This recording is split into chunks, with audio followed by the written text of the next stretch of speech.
Сегодня мега интересное видео. Задумывала я его давно, но все как-то не получалось снять. Мне надо было, чтобы слишком много всего мне показали и открыли. Но видно, так совпало, что наконец-то случилось. И сегодня я расскажу вам эту интересную и невероятную местами историю дома Муравьева. Покажу крышу, интересные детали дома, старые фрески и восстановленную лепнину.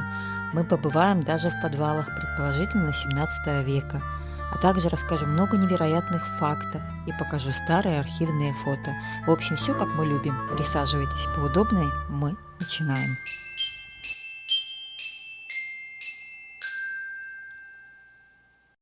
Дом купца Муравьева в Гродно – это памятник архитектуры конца 80-х годов XIX века, построенный в стиле модерн. Построен был для купца Ивана Муравьева, выходца из Санкт-Петербурга. В фойе висит его портрет работы гродненского художника Владимира Качина, и в доме располагались жилые помещения, где проживала семья купца, и магазин. Пожалуй, нет в нашем городе более необычного дома, согласитесь, очень запоминающийся по своей архитектуре. А ведь изначально, когда дом был построен, он очень не нравился горожанам. Его считали некрасивым, примером, что называется, варварской архитектуры, так и писали в газетах того времени. И кроме высоких башенок по углам, дань моде той эпохи, главный фасад дома украшали гербовые щиты. Предположительно, они были гипсовые, и один из них даже пережил Великую Отечественную и был уничтожен примерно на рубеже 1950-х или 60-х годов.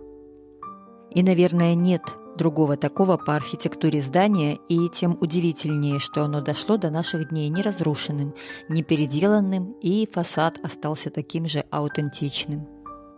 Застройка северного участка нынешней Советской, а когда-то Рыночной площади, на период XIX века была преимущественно двухэтажной, и трехэтажный дом купца Муравьева, конечно же, выделялся на их фоне. Строительство трехэтажного здания полностью завершилось в 1880 году, и согласно описанию 1886 года недвижимость Ивана Муравьева оценивалась в 1400 рублей и состояла из трехэтажного кирпичного дома с амбаром внизу и жилых комнат с лавкой. Известно также, что дом был оборудован электроснабжением, водопроводом и канализацией. Внутри дома была красивая лестница с коваными перилами, витражи и цветные фонари, кафельные печи, фрески и деревянная резьба на стенах. Увы, многое не сохранилось, но лепнина на потолке восстановлена по старым описаниям и эскизам. Внутри исторический облик и лепнину восстановили только в общедоступных холлах первого этажа, а в остальном здании уже невозможно было воссоздать. Кроме того, реконструкция под гостиницу предполагала перепланировку. Все здесь восстанавливалось по чертежам от бывшего владельца и историческим источникам. В шахте лифта на каждой стене нарисован какой-то сюжет, и это добавляет необычных деталей в обновленном интерьере здания. Автор проекта жилого дома Муравьева неизвестен, но высокая проработка деталей здания и внутреннего убранства позволяет предположить участие в его возведении высококвалифицированного архитектора, предположительно из Санкт-Петербурга. В архитектурно-художественном отношении дому Муравьева присущи черты, характерные для стиля модерн и псевдорусский стиль. В коридоре на одной из стен сохранилась старая фреска. Это картина, которую предыдущий собственник передал на хранение в музей. Ее отреставрировал гродненский художник Владимир Качан, и она висит в холле под стеклом. И удивительно, как она сохранилась, ведь в 90-е, когда здание было заброшкой, многое было попросту утеряно. А эта фреска таких внушительных размеров, и видно, что нарисована на стене из дранки, кусочек которой можно увидеть в углу, и тем удивительнее все это рассматривать. Центральная часть на уровне второго этажа украшена красивым кованым балконом работы Селеневича начала XX века, который был восстановлен нашим гродненским кузнецом Юрасем Мацко. Ходят легенды, что под домом купца находятся средневековые глубокие подвалы, хранящие неизвестные тайны, и сегодня мы с вами их тоже поищем. Чего только не было в этом доме на протяжении всей его долгой истории. И магазин фирмы «Франк», и Гродненское отделение Белостоцкого коммерческого банка, позже тут размещался даже городской совет рабочих депутатов, было еврейское спортивное общество, пекарня и даже фабрика по пошиву ателье мод. В 1919 году в здании в течение 3 месяцев работал первый Гродненский совет рабочих депутатов. Сегодня все перестроено, отремонтировано, но дух той эпохи нет-нет, да и покажется в старинном сюжете на рисунке на стене, и ты останавливаешься, чтобы рассмотреть эту ушедшую эпоху, которая застыла в маленьком кусочке, в переходе между этажами. Или, проходя по коридорам этого дома, взгляд случайно упадет в окно, и понимаешь, что все здесь история. По данным на 1923 год, дом продолжал принадлежать Муравьевым, а точнее Николаю Муравьеву уже. Он только что вернулся из ссылки в России. Во время Первой мировой войны в доме жили немецкие солдаты.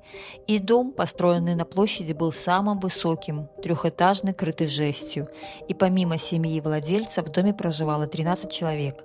То есть, по данным из Википедии, дом использовался как доходный. В 1940-м в национализированном здании была организована Гродненская промышленная швейная фабрика, которая называлась «Ателье мод». А в январе 1951-го помещения, занимаемые фабрикой, были переданы городской библиотеке, которая после из этого здания переехала в левое крыло нового замка и сейчас находится по улице Карбышева.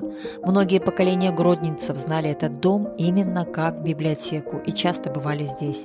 Но, увы, с 90-х годов здание стояло заброшенным. Сейчас в такое с трудом верится, но это действительно так.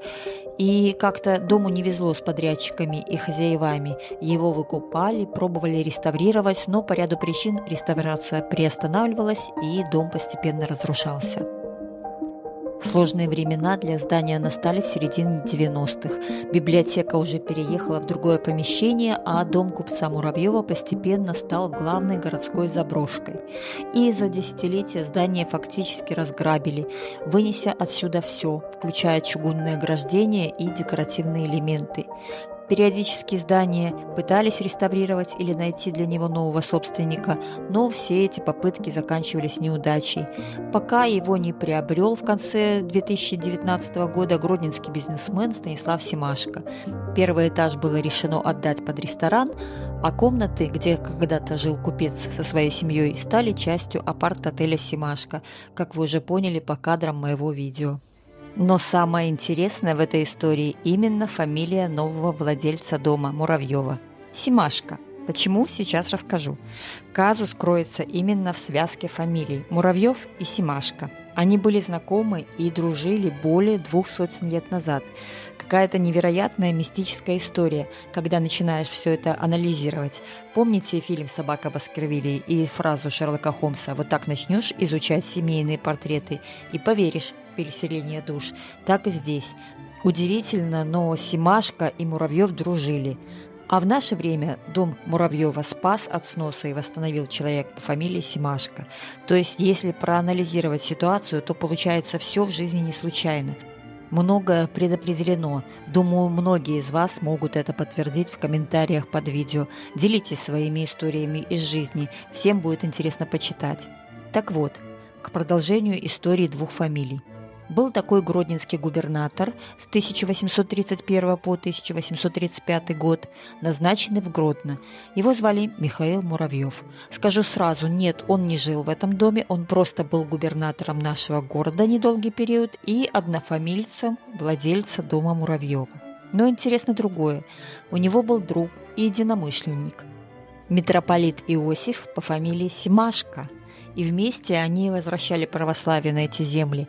Но казус в фамилиях, представьте, дом купца Муравьева стал заброшенным около 30 лет и был почти уничтожен, и, возможно, бы даже был снесен, если бы его не выкупил человек по фамилии Семашко.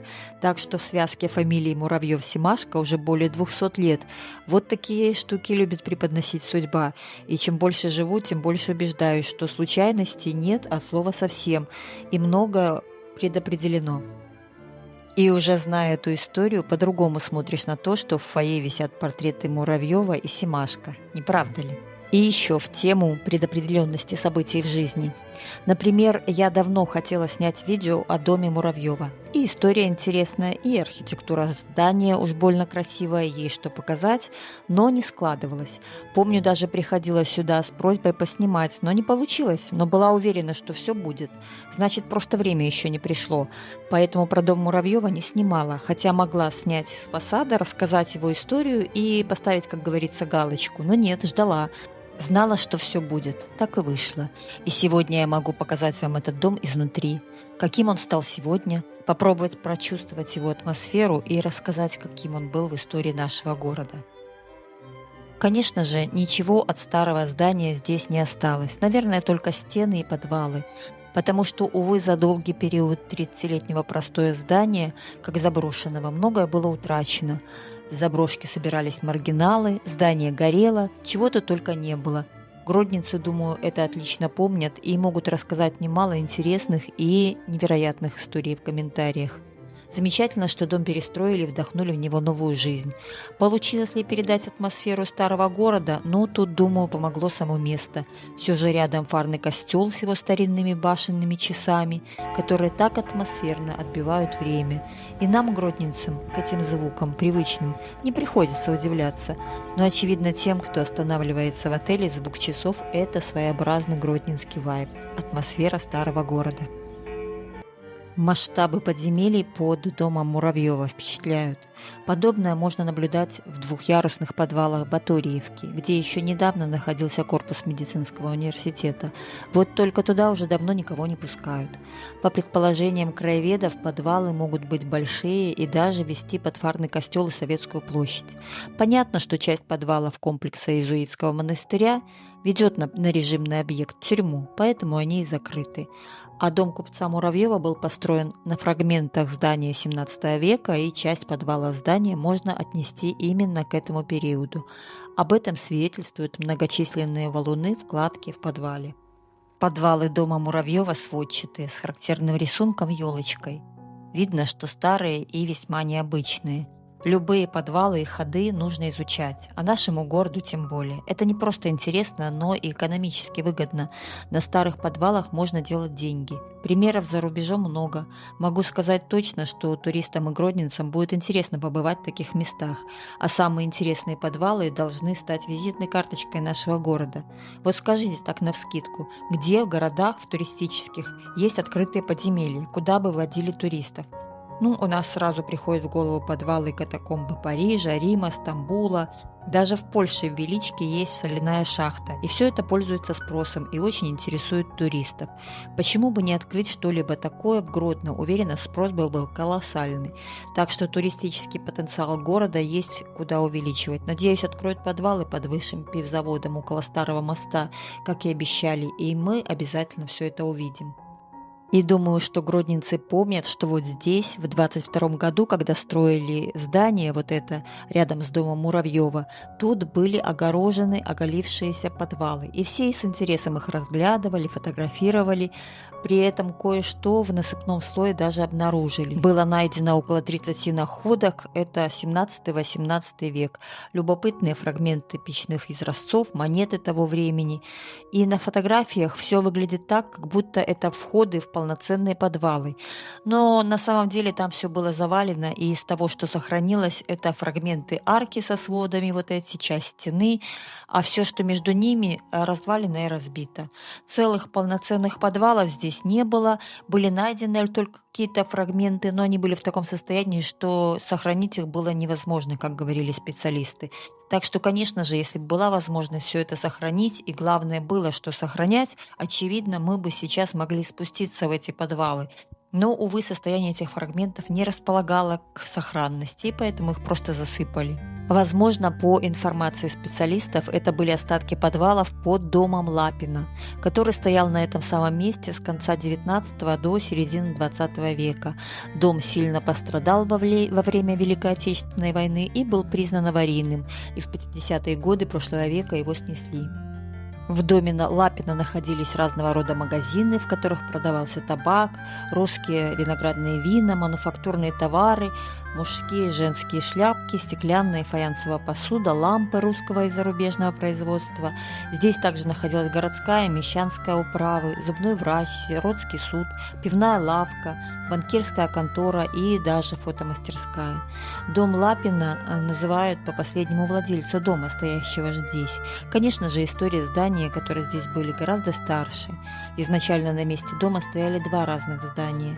В 1783 году маршалком Гродненского уезда Казимиром Вальмиром была возведена двухэтажная каменица на месте древней усадьбы Александровичей. Владельцем другого одноэтажного коттеджа, возведенного до 1795 года, был Антоний Волович. В начале XIX века эти два дома выкупил бургомистр Адриан Харин, владевший ими до 1860 года. В 1870-е недвижимостью уже владел Янхель Лапин. А в 1885-м во время Большого пожара дома сгорели, и в XIX веке над угловой частью был достроен второй этаж. Здание было сильно повреждено во времена Второй мировой войны, однако в руинах простояло до 50-х годов, после чего было снесено. Как помнят гродненцы, долгое время на этом месте был пустырь, и только недавно был построен новый комплекс зданий. В интернете мнения по поводу новостройки неоднозначные, кто-то ругает, кому-то не нравится, но давайте учитывать, что возродить дом Лапина в любом случае не получилось бы. Он почти в 2 раза превышал по размерам тот участок, на котором построено новое здание. Сейчас здесь дорога, и, конечно же, если посмотреть на старые фото, то видно, что здание гораздо превышало по своим размерам новостройку. Но давайте же не забывать, что дом Муравьева, построенный в конце XIX века, тоже всем не нравился горожанам, и первое время его не принимали и считали уродливым. Тот же Юзеф Иатковский, слывший ценителем гродненской старины, называл его не иначе, как примером варварской архитектуры. А сегодня, глядя на сохраненный дом Муравьева, мы говорим, что это чуть ли не визитная карточка. Так что сколько людей, столько и мнений, и только время все расставит на свои места. Относительно отеля могу выразить только восхищение. Все аккуратно, красиво, дорого. Приятно остановиться в таком номере. В Гродно огромный спрос на жилье в разгар туристического сезона, и многие недобросовестные ательеры этим пользуются. Согласитесь, в нашем городе есть отели сильно подуставшие, если так можно выразиться, хотя они дешевые, и ательеры не хотят вкладываться в ремонт и обновление интерьеров. И зря. Потому что те, кто понимает, насколько важен качественный сервис, и еще и картинка вокруг будет соответствовать, конечно же, будет выигрывать. Напишите, кто останавливался в каких отелях в нашем городе и что можете рассказать на эту тему. В общем, тут придраться не к чему, очень достойно. Тему номерного фонда я внесла в свое видео просто потому, что понравилось. Хотя мои видео изначально носят историческую тематику, но часто пишут зрители канала, что видео, где остановиться и как во всем этом разобраться, тоже актуально. И у меня есть на канале такие видео на эту тему жилья в центре города. Ссылку на него я оставлю в конце этого ролика. Посмотрите, тема оказалась популярная. Ну и может сниму что-то новое на эту тематику, учитывая такой спрос. В общем, надеюсь, что вам было со мной интересно, и я смогла рассказать об этом доме что-то новое. Пишите свои комментарии, делитесь воспоминаниями, каким вы видели этот дом и что помните. Если видео понравилось, поставьте лайк, пишите свои комментарии. Ну а я, как всегда, всех обнимаю, всем пока.